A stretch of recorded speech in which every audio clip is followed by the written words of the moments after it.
What is going on, guys? Welcome back to the channel. Today we've got our June mystery tackle box. For the summer I just decided to do the standard boxes. I think they're the most fun to do the slams on. So we're gonna unbox it real quick. Ideally in the next couple of days I'm gonna be able to do a slam on it. But for now we're just going to unbox and see what we got. Unfortunately I spoiled myself a little bit with this box. I can't help myself. When I saw the show me what's in the box button, I hit it immediately. So I remember a few of the things that are in the box, but I forget most of them. I can't remember what I even had for breakfast this morning, so it'll still be a surprise. So we're gonna unbox it real quick. All right, first we've got some Harmony, just some offset worm hooks. That's what they are. Looks like maybe, it doesn't say, does it? Maybe a 2-aught. Looks a little too small to be a 3-aught. Nothing fancy. I honestly don't really like offset worm hooks, but I have a feeling there's gonna be some sort of worm in here. That they'll probably want us to pair with those, and not that I dislike them for any negative reason. I just have always used EWG hooks, and even with more finessey stuff like small Senkos and stuff, I always just use EWG. So it's less of a negative experience with offset worm hooks. I just have always used EWG, and there's been nothing wrong with it for me. So I just have never felt a need to try them. Next we've got a Thunderhawk 1/4 ounce swim jig. It looks like a swim jig anyway.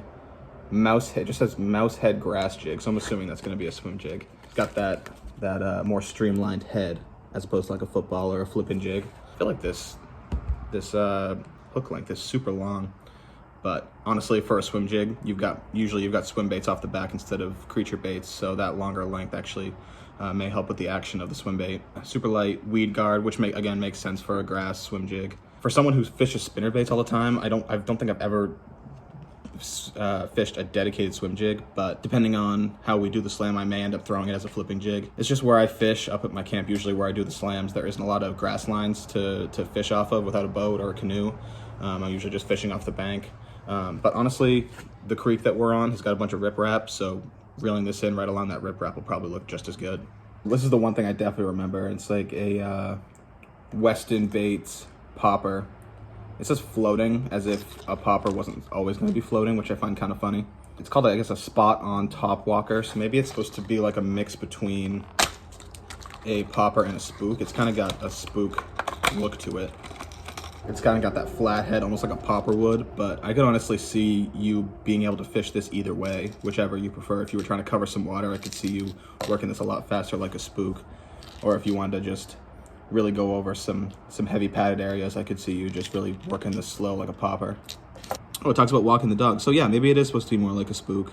I think I might prefer that, just because as much as I think I have more success on slower top waters like poppers or like the OG hula popper, but it's just, it can get really slow sometimes. But I prefer baits where you can cover a lot of water. So, and plus I don't have a lot of experience with spook fishing, but the experience I do have has always been pretty successful. I'll usually catch a fish or two if I'm throwing a spook type bait, like a walk the dog style. My one struggle with this, and I'll pull out the thing at the end with the prices just to confirm that, but I'm pretty sure this was like $14, which with a standard box is a huge chunk of that value, which is kind of a bummer because I'd rather just throw any other spook or something like that, something that for half the price.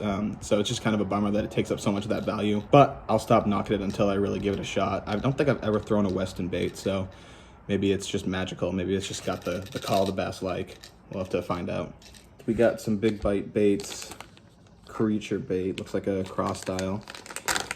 I've never had a ton of luck with big bite. Another one of those situations where I don't have any real negative experience with it, but I've never really fished them that much, so I definitely don't have any positive either. I like how big these front arms are, but at the same time they're wicked thin, so I could see these being ripped off way too easily by a fish. One of the reasons I like Strike King, besides the big arms up front there, Rage Tail Craws, is that they're wicked durable. I can go 2 or 3 big aggressive bites and still the bait's looking good, or at least in good enough shape to keep throwing without having to replace, because that can get expensive pretty quickly.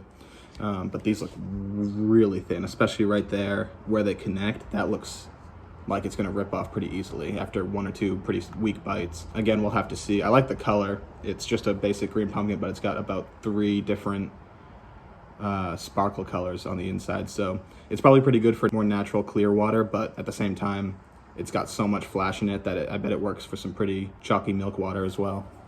And last, we have got some bruiser baits, which is a company I've never heard. It's called a diamond tail worm. Almost comparable to Guggen's Slim Shake. Kind of a finessey worm, but with that bigger tail, so you get a lot of action out of it.